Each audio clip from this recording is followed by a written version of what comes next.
Now, first thing I'll say about this movie, the fight scenes weren't always amazing, but what was always amazing was the tension. Every single showdown, no matter which two characters were facing off, was great. And I think the reason why is early on, we saw these scenes of just brutality from the different characters, so we always knew what they were capable of as characters and where the movie was willing to take us. So every time even a character picks up a hammer, he doesn't have to do anything with that hammer for us to be on edge because we know what could potentially be coming. And I think what might have been part of it too, the fact that this is subtitled and it's a foreign film, you think maybe they can get away with stuff that movies we're used to seeing can't. So you never know what's going to happen. You might see a guy actually eating a human eyeball. We don't know. I thought the whole overall vibe, very dark and gritty. I love the visuals of the prisoners and their jumpsuits, and the main character, none of the actors you know, but the main character, I found him very easy to relate to, very likable, and all the supporting cast, very chilling, very compelling. So I didn't mind the fact that you didn't know the actors at all, and I thought the movie did a great job just setting up this dark prison vibe that, again, contributed to that tension we see in every standoff.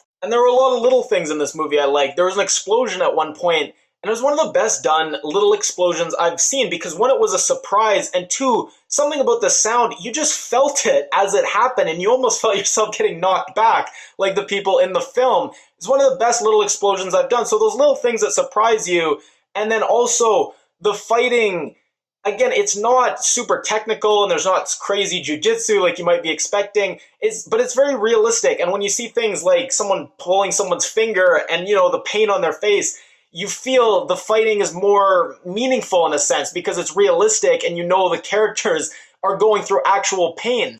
And maybe surprisingly, I thought there were some cool concepts for you to think about. I liked how he talks about even though he's in prison, his mind is free, and basically this mentality that if you're strong-minded enough, whatever life throws at you, you can spin it and find a blessing and a curse and basically have whatever life you want, no matter what your external circumstances are. That whole thing that, happiness is a state of mind, you create your own reality. And there's this great monologue as the sun's setting. He's telling him, look, you may think the world, just kind of runs how it runs, but no, trust me, there's an elite group of people at the top that are making the world run exactly how they want it to run. So all in all, I don't think this was as good as the other 2017 brutal prison movie, Brawl and Cellblock 99. I think that's just a better movie, but they're different enough that I could recommend them both. If you like my review, please give it a thumbs up. If you haven't already, you can click my face at the end of the video to subscribe. If you leave a comment, let me know how you like the movie, any other movies you'd like me to review, or any other feedback on my reviews in general. Be sure to leave a comment and I'll read it and reply.